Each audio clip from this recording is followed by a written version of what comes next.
Good afternoon. So this is the continuation of our topic on the depreciations.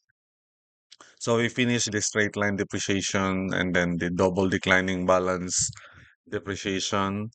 And these two here, which we will discuss, will be still a depreciation, but on different uh, point of view regarding depreciation values.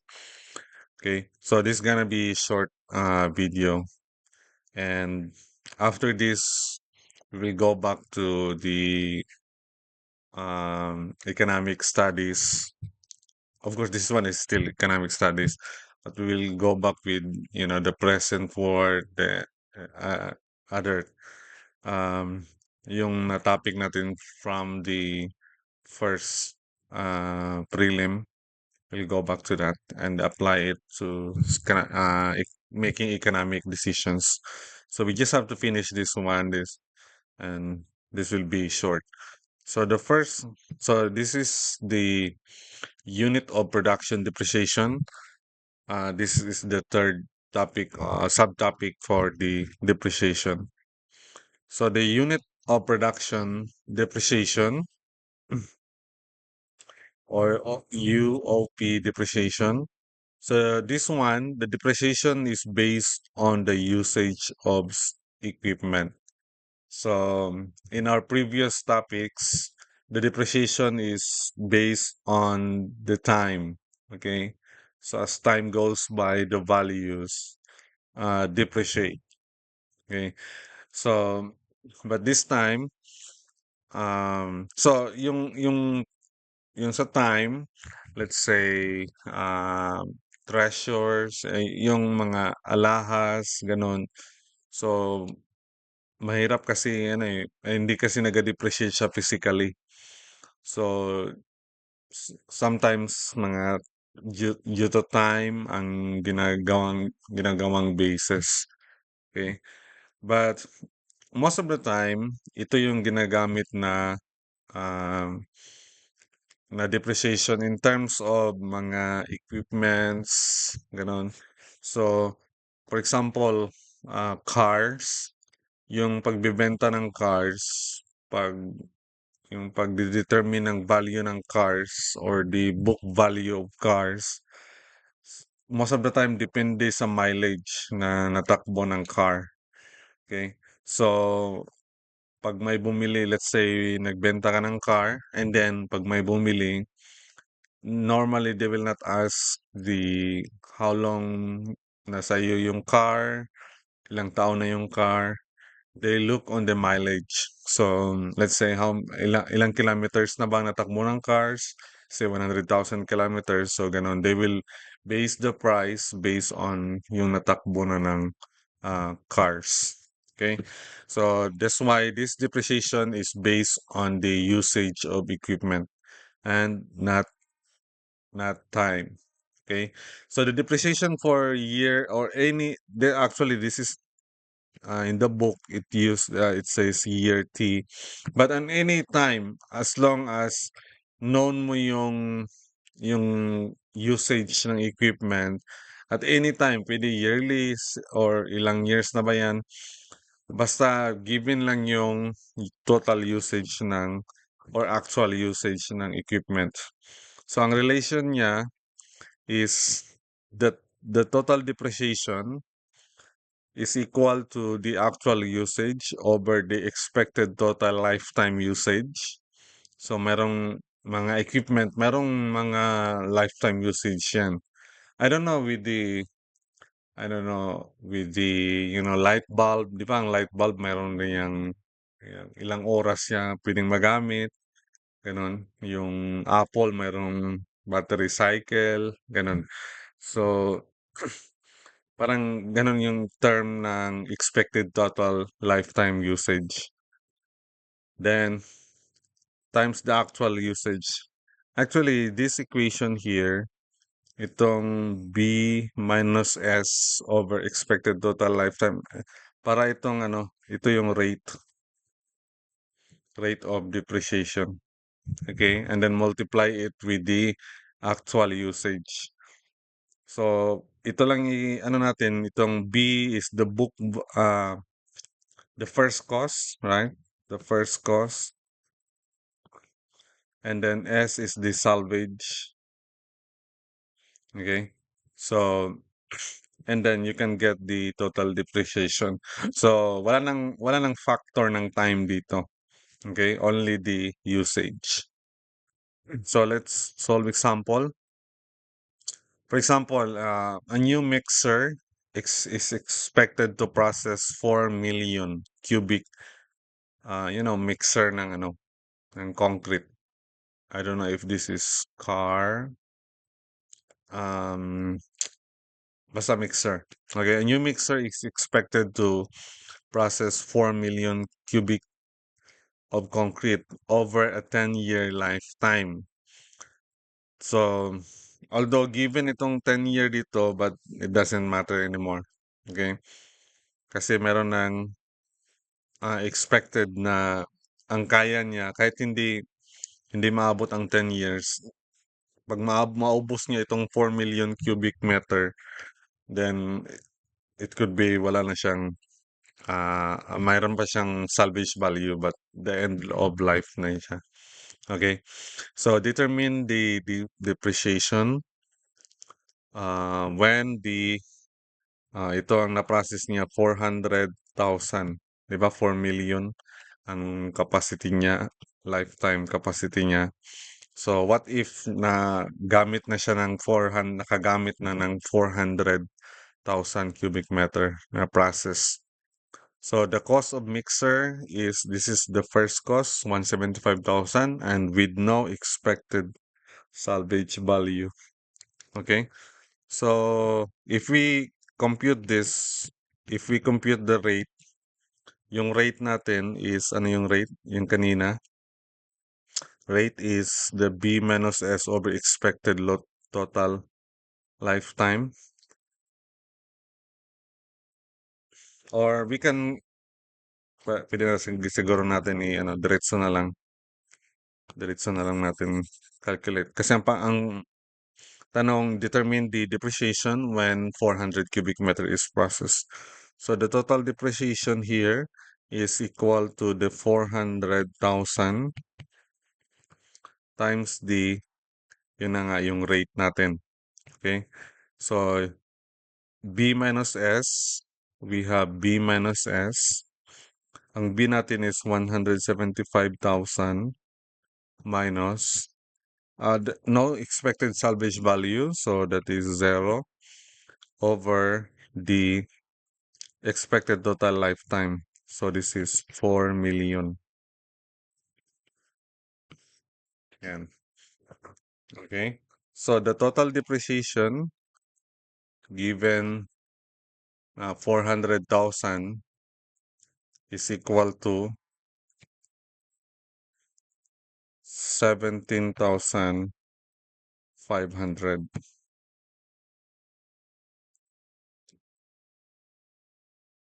Okay. So 17,500 after the usage ng 400,000. So yun yung na-deduct na value. So actually parang ano pa rin siya. If you see it if you notice parang straight line depreciation pa rin siya na concept. Only that hindi siya sa time but doon siya sa usage. Okay?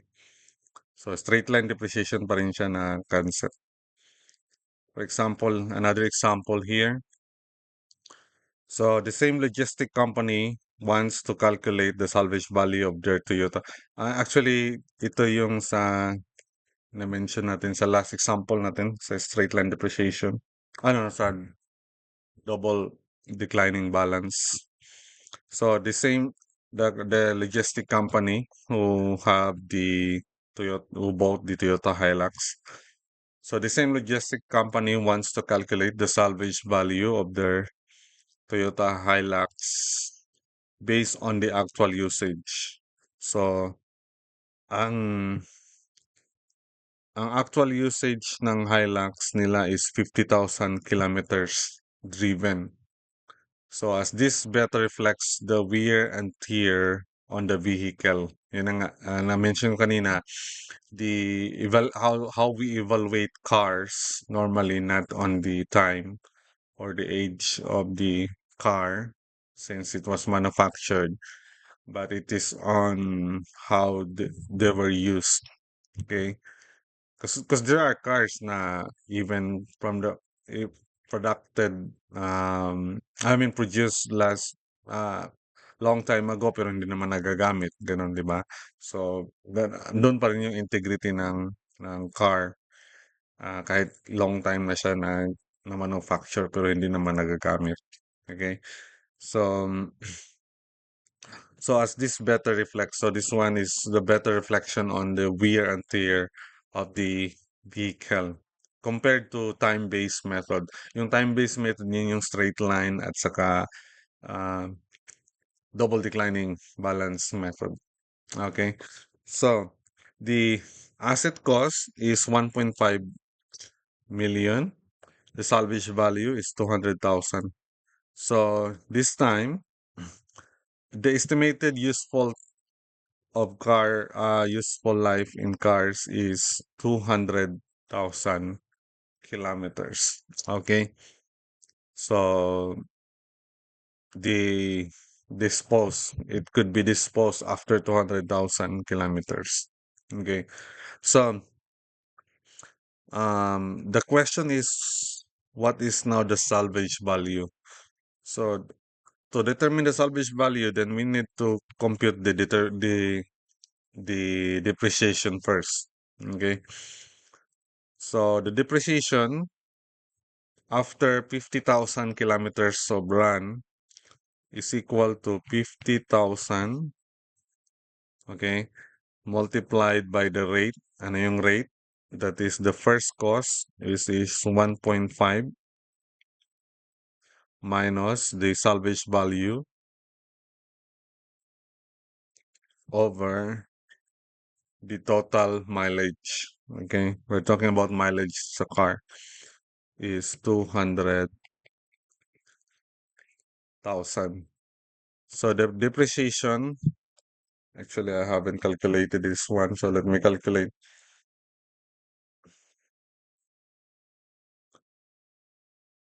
So this is 1.5 million minus 200,000 divided by 200,000 also. Then times 50,000.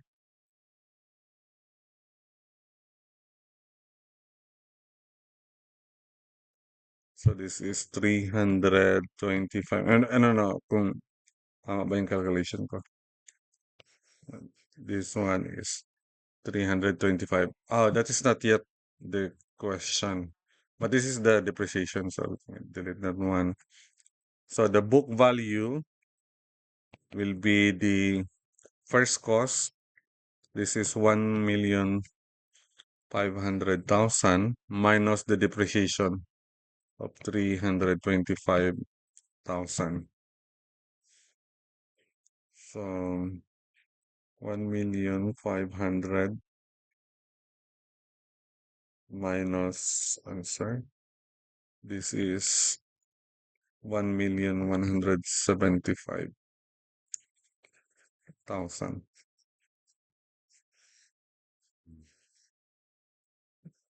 Ayan.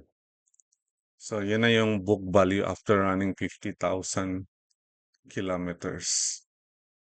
I'm not sure if that is in reality. Kasi pag makatakbo ng mga 50,000, usually mababa na yung prices. Anyway, just for example, ito yung example natin. Um, for calculating the book value based on the unit of production. or usage of the uh, equipments. So yan yung unit of production depreciation. Okay? So again, parang straight line lang siya, straight line depreciation, but not on time base, but based on usage. Next one is the depletion methods. So this one is used for representing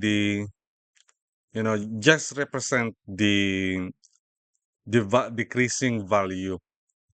Okay, so we are not really after about the book value, but we're just after on the decreasing value. In other words, the depreciation. Okay, so this concept is used when dealing with natural resources. Okay, for example, may mga minahan, ganon. So yan, depreciation values lang ang kino-consider. Okay?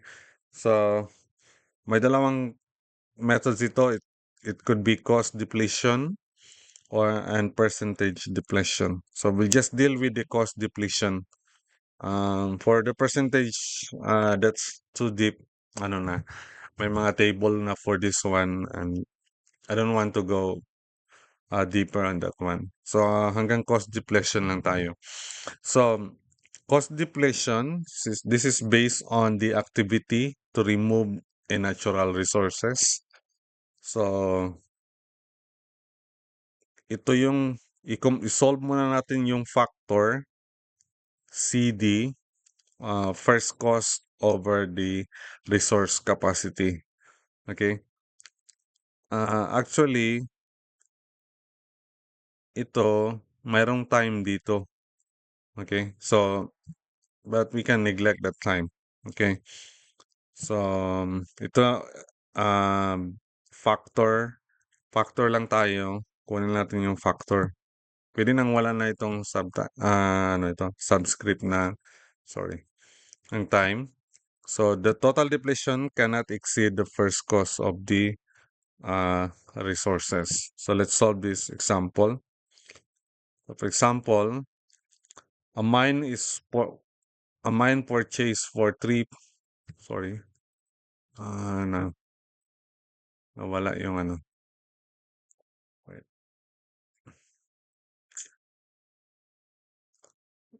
a moment.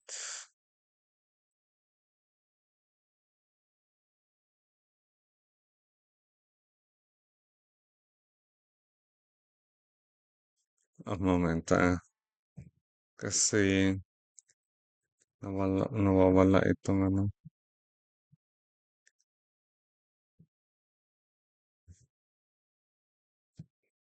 Ayan.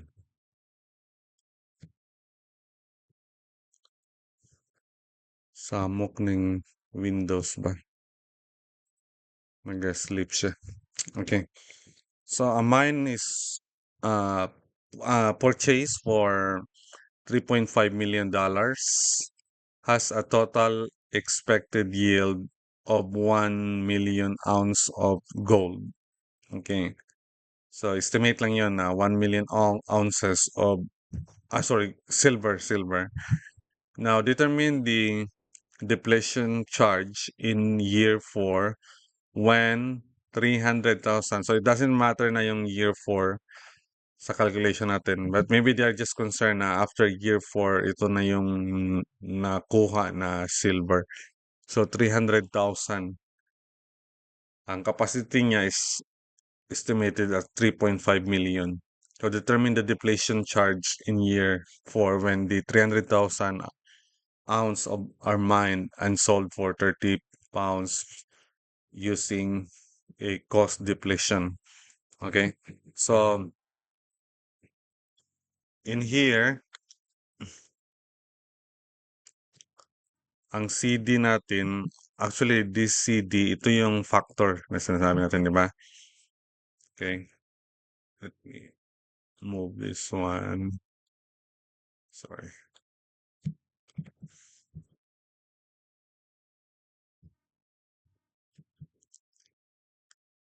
Ang CD natin is how much yun? 3.5 million. Yun yung first cost. Okay? Walang sinabi na ano, na salvage value. In some cases, mayroong salvage value. Maybe mayroon ka pang masalvage na value after you get all the mga mining mga resources on the mines. But most of the time, marang hindi gina-neglect na lang. Okay. Maybe the cost of the ground or yung lupa, yung lote, pwede mang mabenta. But we'll just neglect that one. Okay. So, in this problem, walang sinabing na salvage values.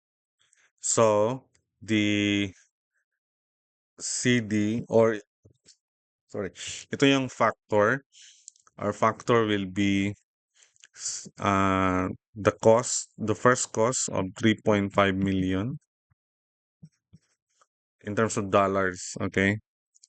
Over, not on time, not over time, but over the usage or since minahan ito, ano yung makuha natin na minerals here or the silver in this example. Okay, so ang capacity niya is 1, you have here, 1 million. So over 1 million. So this is 3.5. Yan yung factor niya. Okay? So parang $3.5 per ounce. Right? Because this is ounce. So the depreciation after mining this 300,000, ganun pa rin siya, 300,000 times the factor. Okay? So this will give us 1,050,000.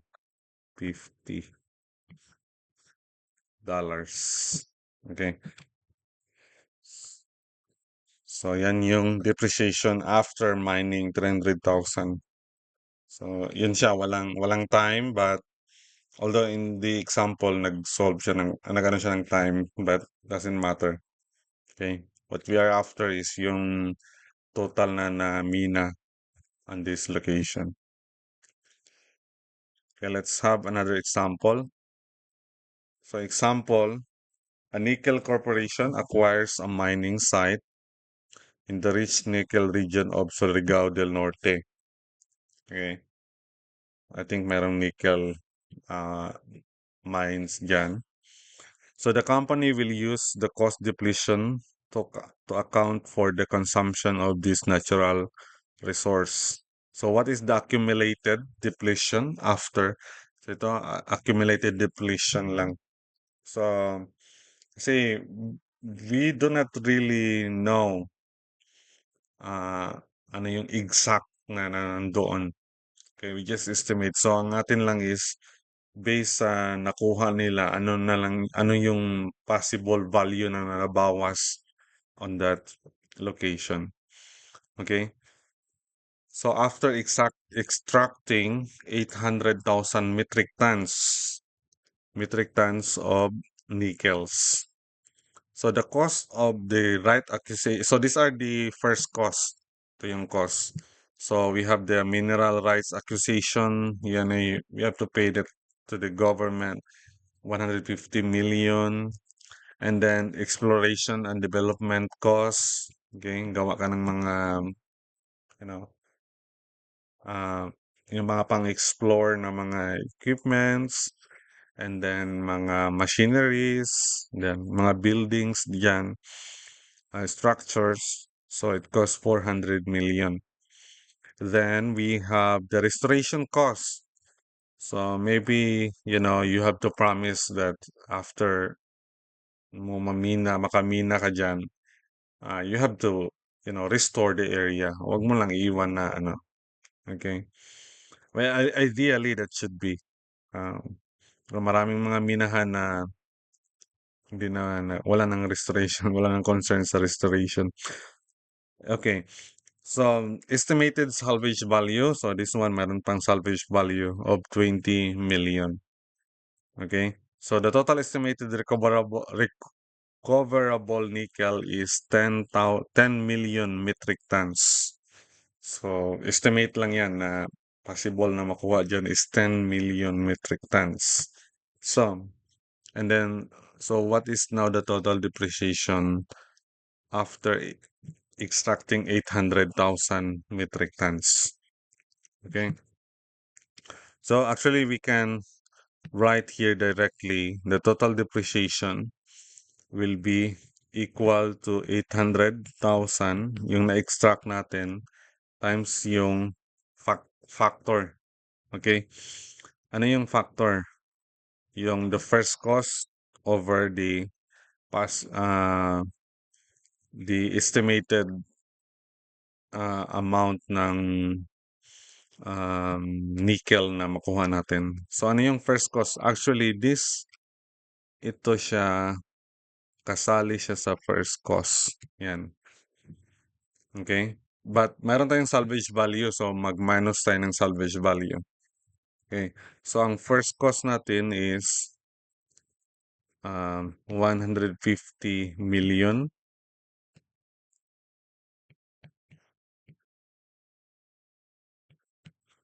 plus 400 million plus 50 million. Then we have minus 20. Isulat ko lang, Emma. 20 million. And then, or pwede siguro, ano? Kita pa ba? Yan. This one is 20 million sa last. No? Then, divided by the total recoverable nickel is 10 million. Okay? So,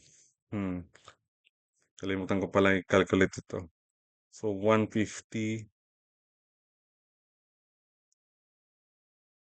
plus 400 plus 50 minus 20 times, equals muna, times 1 million, then times 800,000 divided by 10 million.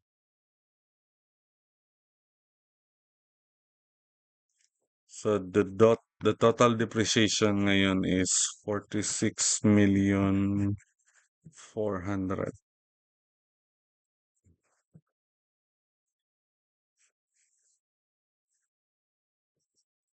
Okay? So yan yung let's say in terms of amount na nabawas na value. Okay? After extracting 800,000. So we are finished with the topic on depreciation. Next, I will create in the separate video. I will create for the next topic after the depreciation as part of our midterm topics. All right, thank you.